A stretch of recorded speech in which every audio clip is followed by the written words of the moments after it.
안녕하세요. 저는 딸 셋에 아들 하나를 키워온 60대 엄마입니다. 내 아이를 키워오면서 별별 일 다 겪어왔다고 생각했는데 최근에 겪은 일을 생각해보면 세 발의 피였구나 싶네요. 최근 아주 황당무계한 일을 겪게 되었거든요. 이 정도 일까지 생각한 건 아니었지만 나름 불미스러운 일을 방지하고자 알아보고 확인까지 했지만 작정하고 사람 속이려 들려 한 사람에게 큰 낭패를 당할 뻔했습니다. 다행히 저와 오랜 인연을 가진 친구 덕분에 더 큰 일을 치르기 전 화를 피할 수 있었지만요. 그 친구 덕분에 이렇게 안도의 한숨을 쉬며 사연을 보낼 수 있게 된 것 같습니다. 그럼 저와 우리 가족, 그리고 아들에게 생겼던 일을 말해보도록 할게요. 전 지방 소도시에서 나고 자랐습니다. 지금이야 제 고향을 도시라고 말할 수 있지만 그 시절 그때는 그냥 촌이었어요. 그러다 보니 지금으로서는 상상할 수 없는 방식으로 남편과 부부의 연을 맺게 되었죠. 아들을 잘 낳을 거라는 이유만으로 3대 독자였던 남편과 얼굴 몇 번 보지 못하고 결혼을 하게 되었습니다. 제가 아들을 잘 낳을 거라고 예상했던 건 그만한 이유가 있어서였죠. 먼저 시집을 간 두 언니가 아들만 여럿 낳고 잘 살고 있었거든요. 지금 생각하면 얼토당토않는 이유로 결혼을 하게 되었지만 저는 그 결혼이 싫지 않았습니다. 남편과는 결혼 전 몇 번 보지 않았지만 저에게 잘해주는 남편의 자상한 모습을 보며 사랑이라고 생각했어요. 그렇게 3대 독자라는 이유만으로도 고된 시집살이가 예상되었지만 그 시절 우리 촌동네 사람들이 그러하듯 부모님이 정해주시는 대로 남편과 결혼 생활을 하게 되었고 시부모님과 남편을 따라 상경을 하게 되었죠. 시부모님이 원하시는 건 오로지 대를 이어줄 아들을 낳아주는 거였고 그 바람에 저는 자신이 있었습니다. 앞서 언니들이 아들만 낳았으니까요. 그런데 아들은커녕 임신도 잘 되지 않았죠. 지금은 불임과 자식 성별에 대한 책임이 남자에게도 있다고 다들 알고 있지만 그 당시 그에 관련된 책임은 모두 여자가 지어야 했어요. 다행히 시부모님께서 인내심을 가지고 기다려주셨지만 그래도 제 입장에서는 매일 가시방석에 앉아있는 것 같았죠. 다행히 결혼하고 2년이 넘기 전 아이를 가질 수 있었고 시부모님의 보살핌을 받으며 무사히 출산을 할 수 있었습니다. 그런데 나온 아이가 딸이었어요. 저야 딸아이를 낳고 온 세상이 아름다워 보일 정도로 좋았지만 시댁에서 저를 보는 눈빛은 싸늘하게 변했습니다. 이후 2번의 임신을 더하게 되었지만 2번 모두 다 딸들이었죠. 둘째 딸을 낳은 이후로는 시댁에서 대역죄인이 되었고 괜히 시집을 와 박씨 집안 대를 끊는다며 저를 미워하시기 시작하셨어요. 시부모님 눈치를 보며 조심히 생활하는데도 불구하고 항상 저를 향해 욕들이 날라왔습니다. 다 제 잘못이라고 생각했고 시부모님과 남편에게 미안하기만 했죠. 딸들도 시부모님께 이유 없는 미움을 받게 되면서 꼭 아들을 가져야겠다는 마음을 품었습니다. 그런데 제 마음이 하늘에 닿았는지 4번의 임신 만에 박씨 집안 대를 이어주는 아들을 얻게 되었죠. 아들 준영이를 낳고선 시부모님께서 저와 딸들에게 하시던 욕과 손가락질에 벗어날 수 있었고 이 집에 대를 이어준 장한 며느리로 대접을 받을 수 있었어요. 그렇게 4대 독자에 위로 줄줄이 누나들만 있어 귀하디 귀한 아들이었던 준영이는 시부모님의 예쁨을 독차지했고 우리 집안 가장 크고 귀한 보물 대접을 받으며 자라게 되었죠. 저도 어렵게 얻은 아들인 만큼 소중했지만 아이를 교육하는 데 있어서는 제대로 하려 했습니다. 그런데 시부모님께서는 준영이가 사고를 치고 이기적으로 굴어도 뭐든 오냐오냐 하셨고 매 한 번 들지 못하게 하셨어요. 제 교육관과는 완전히 반대였죠. 시부모님께 제 입으로 준영이를 그만 감싸라 말을 할 수 없으니 남편에게 준영이 버릇 좀 고쳐놓으라고 말을 해봤지만 그때 그 시절 남편들처럼 남편은 아들 교육에 무관심했습니다. 결국 준영이는 누나들과 다르게 대접이라는 대접 다 받으며 박씨 집안 왕자로 자라게 되었죠. 그런 상황에서 차별을 받는다고 생각하는 딸들이 불만이 있을 법도 한데 기특하게도 준영이를 질투하지 않고 동생으로서 많이 예뻐해주고 챙겨주었어요. 항상 딸들에게는 고마웠고 또 미안한 마음이 있었죠. 그래서 시부모님과 준영이 모르게 제가 딸들을 더 챙겨주곤 했습니다. 이후 준영이는 성인이 되어서도 평생의 아군인 시부모님을 등에 업고 제멋대로 굴었어요. 저와 남편의 말을 듣지 않았던 건 아니었지만 저희가 자신의 부탁을 안 들어주면 항상 시부모님께 찾아가 원하는 바를 얻거나 허락을 받고는 했죠. 저렇게 평생 제멋대로 살다가는 남의 집 자식 눈에 피눈물 쏟게 할 것 같아 버릇을 고쳐보려 했지만 나이가 들어서도 꼿꼿한 시부모님 때문에 쉽지가 않았습니다. 다행이었던 건 준영이 일이라면 뭐든 다 해주시려는 시부모님 덕분에 공부하는 데 필요한 지원을 넘치게 받을 수 있었고 그게 도움이 되어 준영이가 공부를 잘했다는 거였죠.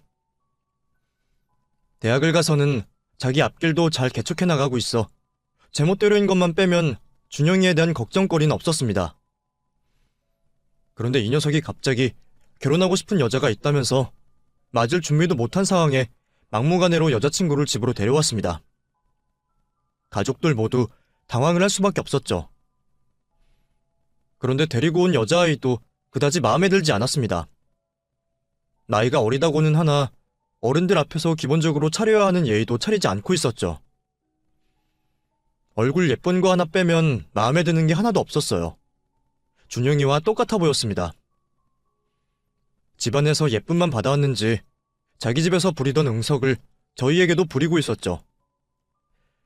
애 둘이 결혼하는 건 막아야 할 것 같아 여자친구를 배웅해주고 온 준영이를 잡아다 결혼이 소꿉장난이냐며 제발 철없이 굴지 말라 말했어요. 이번에는 남편도 아들에게 큰 소리를 치고 혼을 내며 말했죠. 그런데 준영이는 기아나 죽지 않았고 오히려 저희를 옛날 사람 취급하며 자신은 행복한 결혼 생활을 할 수 있다고 자신있게 말을 해왔습니다. 그런 모습에 나중에는 딸들도 방으로 들어와 철없이 구는 동생을 나무라며 만류를 했죠. 준영이는 온 가족들이 자신을 말리고 나무라니 결혼을 포기하는 듯 보였습니다. 그런데 며칠 뒤 시부모님께서 연락이 오시더라고요. 준영이에게 앞전 상황을 다 들으셨는지 결혼에 대해서는 준영이가 원하는 대로 하라고 말씀하셨습니다. 솔직히 이번에는 시부모님께서도 거절을 하실 거라고 생각했어요. 귀하게 키운 새끼이니 그만큼 손주 며느리에 대한 욕심도 크실 줄 알았습니다. 그런데 결혼을 시키라니 제가 잘못 들었거나 준영이가 여자친구에 대해 거짓말을 한 줄 알았죠. 알고 보니 이미 준영이가 시부모님을 구워 삶아 놓았더군요. 여자친구와 함께 시부모님 댁으로 찾아가 둘이서 시부모님께 갖은 애교를 다 떨었나 봅니다. 시부모님께서는 저보고 아들을 품에 끼지 말라고 하시며 애들 결혼 준비를 시키라 말씀을 하셨는데 누가 누구한테 할 소리인지 싶었죠. 애초에 시부모님께서 준영이를 하도 끼고 돌아서 이렇게 된 거였으니까요. 저도 그때만큼은 참을 수가 없었고 처음으로 시부모님께 목소리를 높여가며 대들기 시작했습니다. 그렇게 시부모님과 다툼을 벌이면서까지 결혼을 결사반대했는데 결국에는 준영이가 원하는 대로 해주게 되었어요. 결혼 아니면 죽겠다고 난리를 치는 아들에게 두 손 두 발 다 들게 된 거죠. 그렇게 저는 어쩔 수 없이 며느리를 맡게 되었습니다. 그래도 며느리는 기존에 생각했던 것보단 나은 아이였죠. 버릇이 없고 생각이 조금 짧고 아들 준영이처럼 제멋대로이긴 했지만 그래도 하는 행동에 악의가 없었고 착하기는 했어요. 부족하고 마음에 들지 않은 며느리였지만 최대한 잘해주려고 했습니다. 제가 고된 시집살이를 하며 살아왔다 보니 그런 행동들이 너무 싫더라고요. 시부모님께서 정정하시니 제사나 집안 행사가 있을 때 며느리를 부리긴 했지만 그 외에는 편하게 행동할 수 있게 놔두었습니다. 저에게 호강시켜줄 필요도 없었고 오로지 두 사람이 잘 살기만 바랬어요. 솔직히 아직 애기들 같은 두 사람의 결혼 생활이 못 믿었고 걱정된 것도 있었고요. 제 배려 때문인지 모르겠지만 다행히 자기들끼리는 행복하게 잘 사는 듯 보였습니다. 손주도 저희에게 안겨주는 걸 보니 이제 자신들도 부모로서 책임감을 가지고 좀 어른스러워지겠다 싶었죠. 여전히 가족들에게는 못했지만 자기들끼리는 잘 살고 있을 거라 생각했어요. 그런데 어느 날부터인가 명절날에도 아들과 손주만 찾아오더라고요. 며느리는 몸이 너무 좋지 않아 집에 있다고 했죠. 찾아오진 않았지만 직접 전화를 걸어 죄송하다는 말을 전했던 아이였는데 어느 시점 이후로는 전화도 오지 않았습니다. 아들과 며느리 사이에 문제가 있다는 걸 눈치챘지만 나서서 물어보진 않았어요. 안 좋다는 말 아들 입에서 듣기 싫었고 자식까지 있는 마당에 두 사람이 잘 해결할 거라고 생각하고 있었죠. 그러던 사이 시부모님께서 한날 한시에 돌아가시게 되었는데 며느리가 장례식장에 찾아오지 않았습니다. 그때 저도 예감을 하게 되었죠. 얼마 안 있어 준영이가 찾아와 며느리와 이혼을 하게 되었다며 통보를 해왔습니다. 며느리가 외도를 하다 준영이에게 걸렸다고 했죠. 그래도 이혼을 고민하고 있다면 부모랑 상의 한 번은 할 줄 알았는데 자식까지 있는 것들이 이렇게 쉽게 갈라서는 게 제 입장에서는 이해가 되지 않았어요. 그러면서 아들은 애를 봐줄 곳이 없다며 저희 부부에게 봐달라고 말을 했죠. 자식만 아니면 당장 밖으로 쫓아내보냈을 텐데 미우나 고우나 그놈의 자식이다 보니 부탁을 들어주게 되었습니다. 그리고 손주는 무슨 잘못이 있겠어요. 다 부모 잘못 만난 탓이지. 그렇게 저와 남편이 손주를 돌보게 되었죠. 마냥 철없이 굴던 준영이도 자신이 홀로 책임을 져야 하는 자식이 생기고 이혼까지 하고 나니 제법 정신을 차린 듯한 모습을 보였습니다. 한순간에 어른스러워진 아들은 자신의 이혼 때문에 마음고생한 우리 부부와 누나들까지 챙겨주었죠. 그렇게 지내던 도중 남편이 몹쓸 병에 걸려 세상을 먼저 떠나게 되었어요. 아무 생각 없이 가만히 앉아만 있어도 눈물이 흘렀고 다른 가족이 제 곁에 남아있다는 걸 알면서도 이 세상에 홀로 남겨진 기분이 들었습니다. 그런 상황에서 손주 인호가 곁에 있는 건 정말 다행인 일이었죠. 남편 생각에 울다가도 손주의 얼굴을 보며 억지로 웃음을 지을 수 있었거든요. 남편을 잃어 쓸쓸했던 마음을 손주 인호가 대신 채워주었고 저는 조금씩 그 아픔을 덮어갈 수 있었죠. 시간은 훌쩍 지나 인호가 유치원을 가야 할 시기가 되었을 때였습니다. 집으로 찾아온 준영이가 저에게 식사 대접을 해주겠다고 하더군요. 그러면서 소개를 시켜줄 여자가 있다고 했어요. 최근 들어 만남을 가지고 있는 여자인데 진지하게 만나보려고 한다며 먼저 인사를 시키고 싶다고 했죠. 또 제 마음에 들지 않은 여자를 앉혀놓을까 싶어서 걱정을 안 할래야 안 할 수가 없었습니다. 거절을 할까 싶다가 준영이도 많이 변하고 정신을 차린 것 같아 자리를 나가게 되었죠. 식사 자리에서 처음 만나게 된 준영이의 여자친구는 제 걱정과 달리 참한 아이 같았습니다. 처음 봤던 며느리와는 정반대의 스타일이었죠. 외모는 평범하고 복스럽게 생겼는데 제 앞에서 예의범절 차리는 모습을 보니 기본이 된 것 같았어요. 제 행동 하나하나를 유심히 살펴보며 혹시 불편한 게 없는지, 먼저 챙겨드릴 건 없는지 신경을 쓰는 모습에 첫 번째 만남에서부터 제 마음에 쏙 들었습니다. 대화를 나눠보니 형편이 어려워 어릴 적부터 장사를 해왔다고 했죠. 그래도 지금까지 열심히 살아와 서울 한복판에 번듯하게 집도 한 채 있다고 했습니다. 지금도 큰 돈을 버는 건 아니었지만 작은 가게를 꾸리며 살고 있다고 했어요. 도움을 줄 수 없는 집안 형편에 가게 일을 하면서 서울에 집을 구해놨다고 하니 생활력은 더 볼 필요가 없을 것 같았습니다. 제 앞에서 예의 차리는 걸 보면 옷도 나름 신경 쓰고 나온 옷일 텐데 자세히 보면 다른 것도 보이고 비싸 보이는 것도 없었어요. 검소해 보였죠. 볼 때마다 마음에 드는 구석만 보이니 대화를 나누다 말실수를 하게 되었습니다. 이제 처음 본 아가씨에게 인호 엄마 될 것처럼 말을 하게 된 거예요.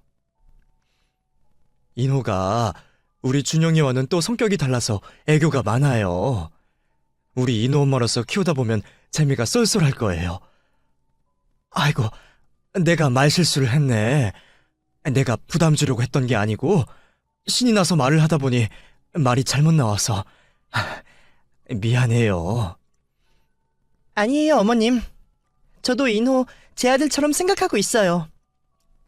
첫 만남에 이런 말씀 드리는 게 실례가 아닐까 싶어 못하고 있었는데, 저 준영 씨와 더 깊은 관계도 생각하고 있고, 인호도 제 친자식으로 생각하고 있어요.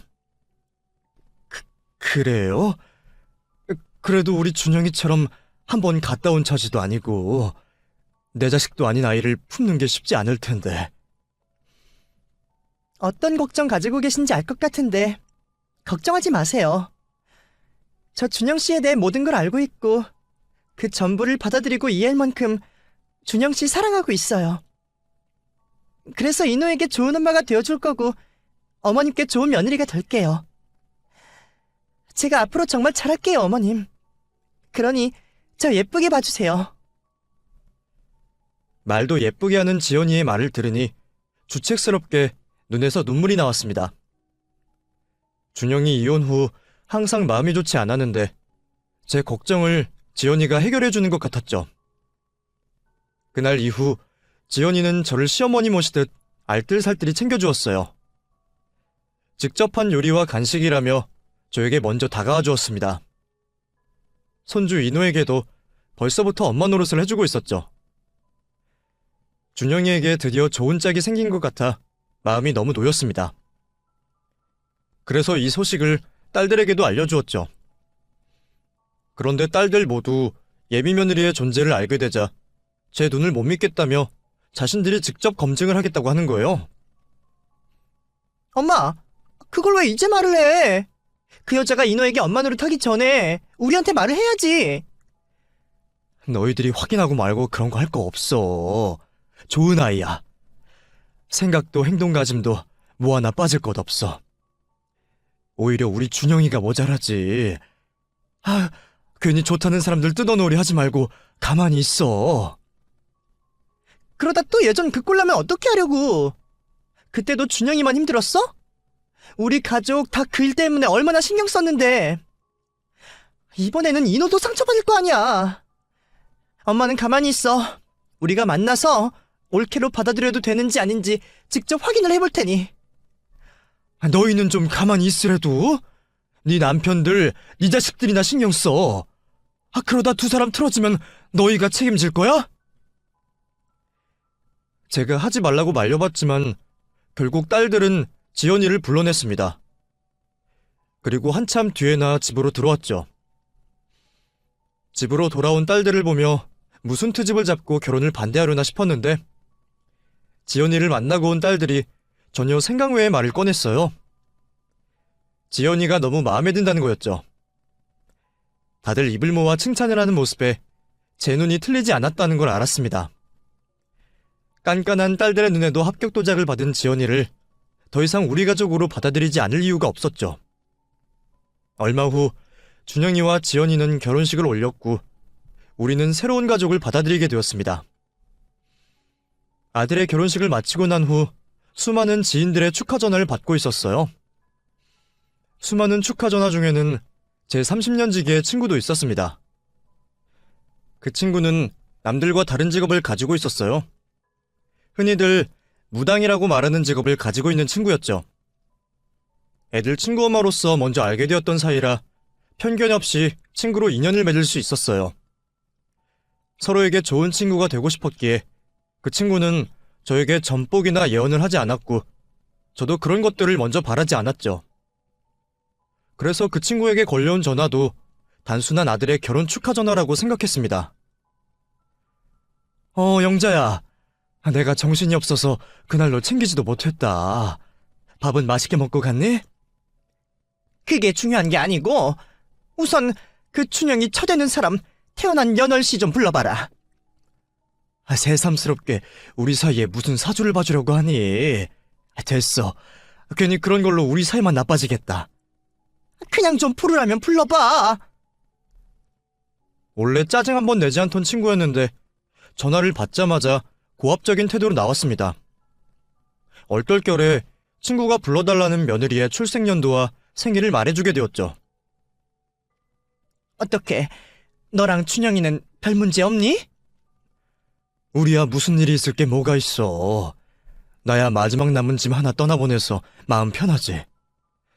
준영이도 어제 결혼했는데 무슨 일이 있겠어? 신혼여행 재미있게 즐기고 있겠지. 그런데 갑자기 우리 며느리 사주는 왜 보는데? 무슨 일 있니? 너, 내가 웬만해서는 너한테 무당질 안 하려는 거 알지? 근데 이번만큼은 도저히 안 되겠다. 너한테 준영이가 어떤 아들이고 또 네가 어떤 마음으로 준영이 결혼시켰는지 아는데 어떻게 알고도 모른 척 넘기겠어? 아니, 너 지금 무슨 말 하는 거야? 왜 사람 불안하게 만들어? 내가 네 아들 결혼식 날 준영이 철하는 여자 얼굴을 보자마자 꺼림직한 기분이 들더라고. 그런데 그 불길한 기운이 시간이 지나도 가시질 않는 거야. 그래서 돌아와가지고 신점을 봤지. 근데 우리 장군님께서 계속 안 된다고 하시는 거야. 그냥 무조건 말리셔. 그래서 내가 사주로 확인해보려 했지. 준영이 저 사주를 모르니까 내가 알고 있는 너랑 준영이 사주를 봤는데 애기 껴있어. 너희 두 사람이 비슷한 시기에 아주 큰 게. 그래서 내가 방금 준영이 저 생년월일로 사주를 본 거야. 근데 확실해. 네 며느리가 네 아들은 물론이고 너도 불태우는 사주라고. 바로 어제 결혼을 한 애들 보고 악담을 할 게 따로 있지 너무 심하다 싶었습니다. 사주나 신점을 믿지 않는 저로서는 친구가 해주는 말이 깽판을 치는 걸로밖에 느껴지지 않았어요. 솔직히 무당인 친구와 지금까지 가까운 사이로 지내올 수 있었던 건 서로를 존중하고 배려했기 때문입니다. 저 개인적으로 무속신앙을 믿지 않으면서도 친구에게 단 한 번도 그 분야에 대해 깎아내린 적이 없었고 친구 또한 저에게 선을 넘어 간섭을 하지 않았으니 지켜올 수 있었던 관계였죠. 그러다 보니 그때 친구가 저에게 한 말이 좋게 들릴 수가 없었습니다. 저도 솔직한 제 감정을 그대로 말하게 되었죠. 영자야, 너 지금 무슨 소리 하는 거니? 누가 누굴 불태운다고 하는 거야? 너, 네 직업이 사람들한테 그런 말 하는 거라고 하지만 나한테까지 그런 막말하고 불안감 조성하면 안 되지. 이 세상 모든 일이 네가 전본대로 되는 거니? 그건 아닐 거 아니야. 나 종교가 없지만 그렇다고 무속신앙까지 믿고 그러진 않아. 너도 알잖아. 그리고 내 눈으로 우리 며느리 어떤 아이인지 확인해봤어. 우리 준영이가 하도 칠칠맞게 살아와서 불안한 마음에 며느리 될 아이를 자세히 지켜봤다고. 나만 오케이 한 줄 아니? 우리 딸들도 지동생 걱정된다고 얼마나 극성으로 세아가 검증을 했는데 우리도 확인해 볼 거 다 확인하고 두 사람 결혼시킨 거야. 너도 나한테 애정이 없으면 이런 말 안 했겠지. 근데 영자야, 네가 걱정할 일 없을 거야. 그리고 네가 걔를 잘못 본 거고. 지수가 내 말 무당이 하는 헛소리라고 생각하지 말고 준영이 저 뒷조사 좀 해봐. 분명히 뭐가 있어. 가만히 두고 보고 있다간 네 아들 죽이고 너도 죽는다고. 몇 번이고 신점을 보고 사주를 봐도 네 며느리 이 집에 득될 거 하나 없어. 빨리 갈라놔. 영자야, 내가 그만하라고 했지? 너 정말 못됐다. 친구 아들 늦게나마 세상가 가면 축하를 해줘야지. 어떻게 사람 죽는다는 악담까지 하니? 그만하자. 나도 너랑 통화할 기분이 아니다. 우리 시간 좀 지나서 나중에 통화하자. 아무리 친구라고 하지만 선을 넘어도 한참을 넘은 듯 했습니다. 저도 친구에게 화를 내며 그 전화를 끊게 되었죠. 그리고 그 친구와는 꽤나 길게 연락을 하지 않겠다고 다짐을 했습니다. 그 정도로 기분이 좋지 않았어요. 그런데 친구가 한 말 때문인지 며칠이 지나도록 머릿속에서 불안한 생각이 떠나질 않았습니다. 그런 이유에서 괜한 소리를 한 친구에 대한 원망만 커져가고 있었죠. 아들과 며느리가 신혼여행에 돌아온 후 며느리의 얼굴을 보게 될 때마다 친구가 한 말이 떠오르곤 했어요. 이러다가는 제가 정신병이 걸릴 것만 같았죠. 며느리에게 직접 물어볼 수는 없으니 제가 아들 며느리 몰래 아들네에게 의심할 만한 건 없는지 직접 확인을 해보려고 했어요. 내 눈으로 확인해서 문제될 게 없다면 머릿속에 떠도는 불안한 생각을 잠재울 수 있을 것 같았습니다. 그래서 아들네에 가게 되었던 날 구경을 하는 척하며 의심 갈 만한 건 없는지 확인을 해보게 되었죠. 혹시 몰라 화장실 가는 척하며 며느리 휴대폰을 몰래 가져가 확인도 해봤어요. 하지만 역시나 의심이 갈 만한 것은 하나도 없었습니다. 오히려 며느리가 우리 가족을 얼마나 생각하는지 알 수 있는 내용들만 있었죠. 메모로 기록한 우리 가족 생일과 좋아하는 것들을 보니 제가 죄를 지었구나 싶더라고요. 며느리에게 솔직하게 털어놓고 조금이라도 의심했던 점을 용서받고 싶었지만 차마 그렇게 하지는 못하고 그 대신에 며느리에게 잘해주는 걸로 그 마음을 대신 표현하게 되었죠. 이제는 다 된 거라 생각하고 마음 편히 지내고 있었는데 친구가 지독하게도 연락을 해왔습니다. 계속 받지 않다가 사과라도 하는 건가 싶어서 받았는데 이번에도 또 아들과 며느리를 갈라놓으라는 악담을 했어요. 친구에게 화를 내고 끊었지만 이후에도 친구는 여러 차례 전화를 걸어왔고 항상 똑같은 말만 반복했죠. 확인까지 했다는 말에도 무조건 두 사람을 갈라놓으라는 말에 조금씩 불안해지기 시작했습니다. 영자가 그런 친구가 아닌데 왜 이렇게까지 하는 건가 싶었어요. 생각해보면 준영이가 며느리와 헤어진다고 해도 영자 자신에게 득이 될 게 없었습니다. 질투심이라고 할 수도 없는 게 영자 아들네는 저희 준영이보다 더 행복하게 잘 살고 있었거든요. 초지일관 위험한 며느리라고 말하는 그 이유를 알고 싶었습니다. 혹시 준영이와 사주가 맞지 않다면 영자가 해결해줄 수 있나 싶었죠. 그래서 영자에게 전화를 걸어 물어봤더니 그렇게 해서 해결될 일이 아니라고 하더군요. 며느리가 살아온 길을 보면 자신이 한 말이 무엇인지 알게 될 거라고 했어요. 또다시 며느리를 의심한다는 게 너무나도 미안했지만 정말 이번을 마지막으로 딱 한 번만 뒷조사를 해보기로 했습니다. 이번에는 확실히 알아보려 흥신소를 찾아가 의뢰를 하게 되었죠. 큰돈이 드는 일이라 의뢰를 하면서도 이게 뭐하는 일인가 싶었어요. 이래서 사람들이 무속신앙에 빠지고 사이비에 빠지는 건가 싶었죠. 그렇게 선수금을 받아간 흥신소에서 연락이 오기만을 기다리고 있었습니다. 그 사이 제가 무슨 짓을 벌이고 있는지 아무것도 모르는 며느리는 여전히 우리 준영이에게 또 저와 신우들에게 잘하고 있었어요. 저런 아이에게 저나 영자가 걱정하는 일은 없을 것 같았습니다. 큰돈이 들어가고 며느리를 의심하게 되었지만 제발 흥신소에서 이상한 점 하나 발견하지 못했다며 그냥 평범하게 살아온 며느리의 삶을 말해주길 바랬죠. 이후 의뢰를 한 지도 한참이 지났고 집안에 잘하고 있는 며느리를 보며 제가 한 일에 대해 후회하고 있을 무렵 흥신소에서 며느리에 대한 조사가 끝이 났다며 연락을 해왔습니다.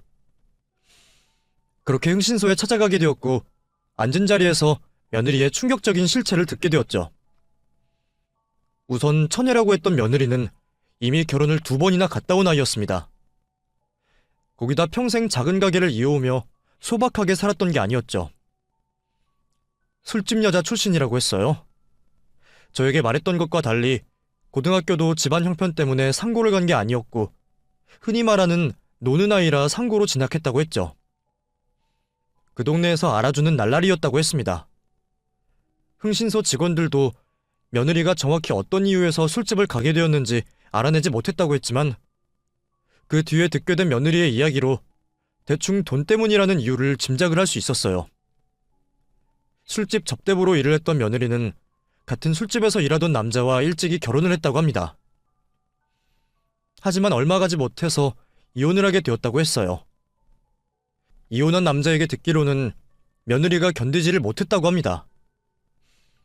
남자는 며느리가 술집 일을 그만두고 정상적인 생활을 하기 바랬고 며느리도 처음에는 남자의 말을 따랐다고 했죠. 그런데 하루에 팁으로만 100만 원 이상 받던 여자에게 육체적인 노동까지 해가며 한 달에 100만 원 조금 넘게 벌라고 하면 그게 될까요?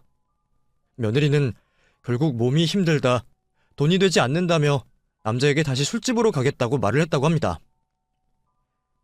그 일로 다투게 되면서 결국에는 헤어지게 되었다고 하네요.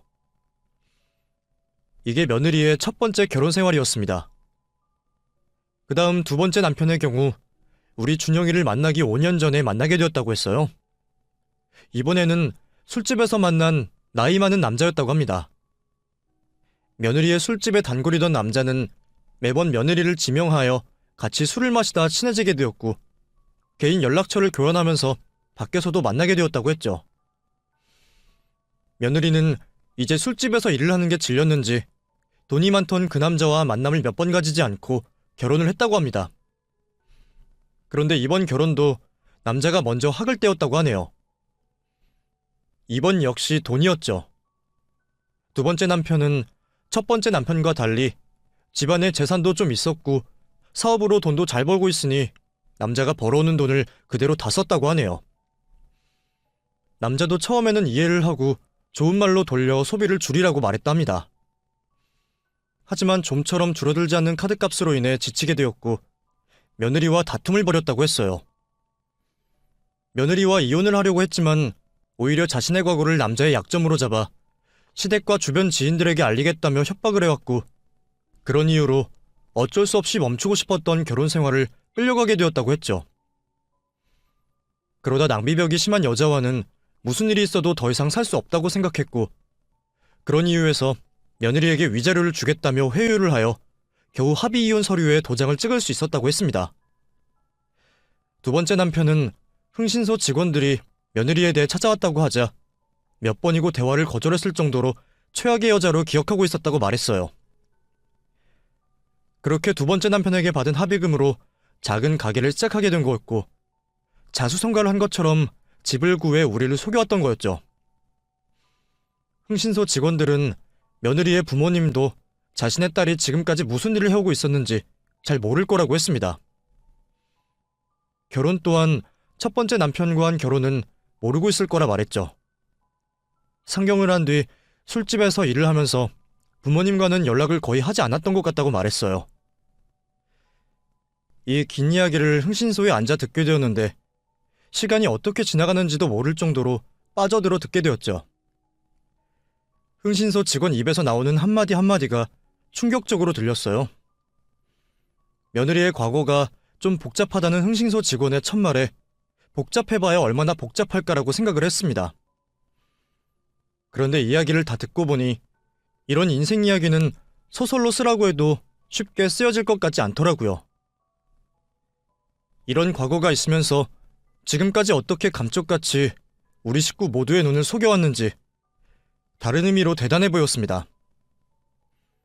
비현실적인 며느리의 인생 이야기에 앞으로 어떻게 해야 하나 싶어 넋을 놓고 있게 되었죠.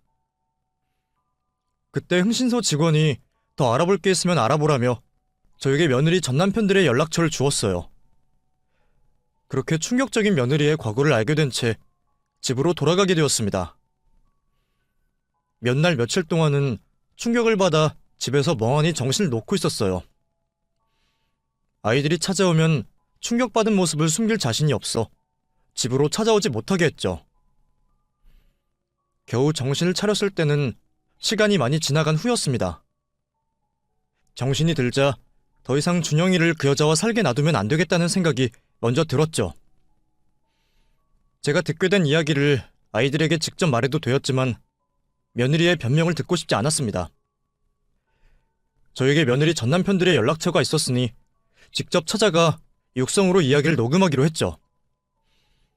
그렇게 저는 두 남자들을 찾아갔고 필사적으로 애원을 한 끝에 며느리와 남자들 사이에 있었던 내용들을 녹음하게 되었어요. 그리고 준영이와 며느리, 그리고 딸들까지 모두를 집으로 불러 모았죠. 준영이에게 창피를 주려고 딸들까지 부른 건 아니었습니다. 혹시 준영이가 며느리에게 빠져있어 사실을 듣고도 부정을 할까 싶어 이를 설득하고자 딸들까지 부르게 된 거였죠. 하나둘씩 아이들이 집으로 들어왔고 모두가 모인 자리에서 다른 설명 없이 휴대폰과 연결된 TV를 켰습니다. 처음에는 다들 제가 엉뚱한 행동을 하고 있다고 생각을 하여 서로 수근거리던 아이들이 TV에서 나오는 동영상에 눈이 돌아갔죠. 며느리도 TV를 보고 있었습니다. 그런데 무슨 영상이냐며 영문을 모르겠다는 우리 아들 딸들과는 다른 표정이었죠. 시간이 흘렀지만 TV에서 나오는 남자가 누구인지 한눈에 알아보는 듯 했습니다. 며느리의 얼굴은 곧바로 굳어갔죠. 시간이 지나며 TV 속 남자가 며느리와 있었던 일을 말하자 준영이와 딸들 모두 며느리와 같은 표정을 하게 되었습니다. 아이들 한 명씩 이게 어떻게 된 일이냐며 제게 물어왔고 믿을 수 없다는 표정을 지었죠. 준영이는 온몸을 부들거리며 TV를 보고 있었어요. 그때는 정말 가슴이 찢어질 것만 같았죠. 그렇게 그 자리에 있던 사람들 모두 제가 녹화해온 동영상을 다 보게 되었습니다. 며느리는 이미 모든 것을 내려놓은 듯한 모습을 한 채로 자리에 앉아 있었어요. 준영이는 영상이 끝나고서도 계속 앞만 바라보고 있었고요. 누구도 말을 못 꺼내고 있을 때 첫째 딸이 먼저 어떻게 된 일이냐며 물어왔습니다. 엄마, 이게 어떻게 된 일이에요? 저게 다 진짜야? 옳게, 무슨 말이라도 해봐. 지금까지 우리 속이고 있던 거야? 그래, 제가 우리를 지금까지 속인 거다. 내가 우연히 듣게 된 말이 있어서 흥신소에 의뢰를 했어. 그러다 저 아이 과거를 다 알게 되었고, 내가 흥신소에서 알게 된 사실을 그냥 말하면 너희가 믿지 않을까봐 직접 이 아이 전 남편들 찾아가서 녹화한 거야. 제 입에서 모든 게 사실이었다는 말이 나오자 딸들은 한 번 더 놀라는 모습을 보였고 일제히 며느리를 째려보았어요. 그러자 며느리가 대성통곡을 하며 잘못을 빌어왔습니다. 어머님, 형님, 죄송해요.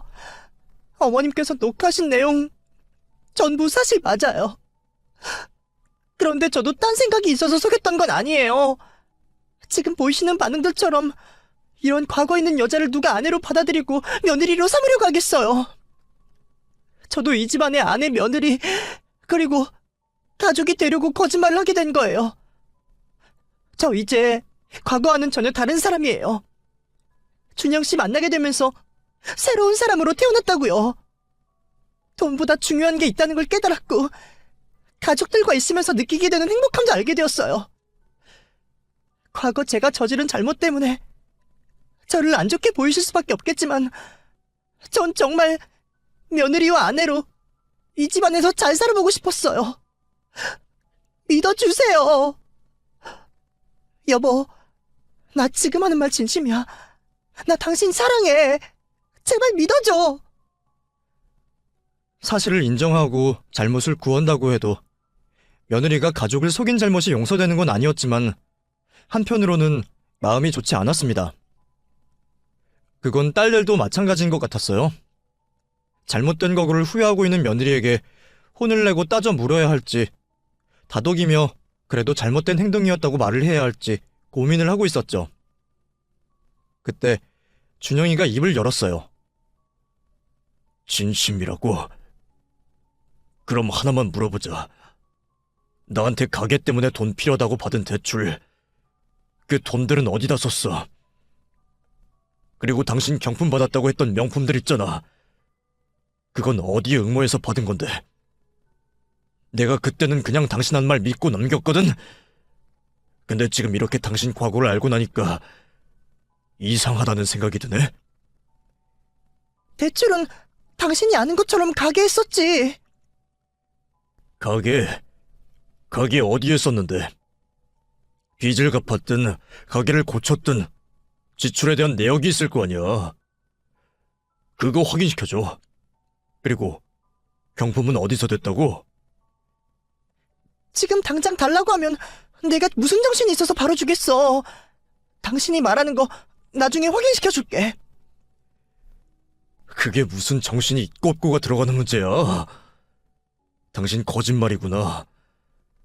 나도 이전 남편들과 마찬가지로 그냥 당신 돈줄로 생각하고 만난 거지.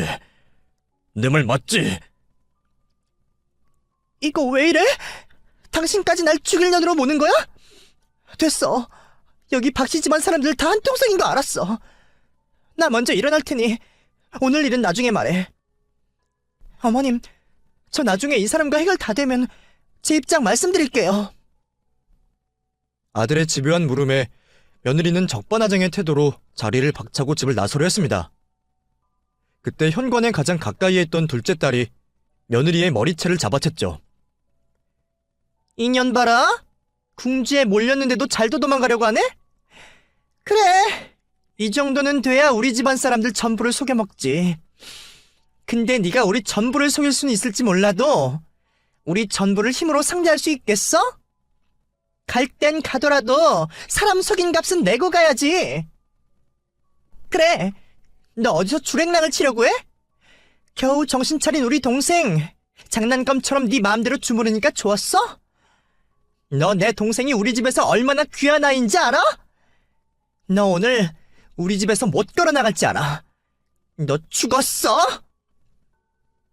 이후 딸들이 우르르 달려들어 며느리의 머리털을 뽑고 옷을 찢고 쥐어뜯으면서 우리 가족 전부를 기만한 값을 제대로 받아냈죠. 이후 아들은 그 여자와 혼인 취소 소송 끝에 승소를 하게 되었고 가게에 쓰겠다는 명목하에 받아갔던 대출금도 다시 받아올 수 있었습니다. 정말 다행히도 결혼을 하고 얼마 지나지 않아 며느리의 실체를 알게 되어 피해 금액이 거의 없었어요. 물론 아들과 손주 마음속에는 큰 상처가 남았겠지만 말이죠.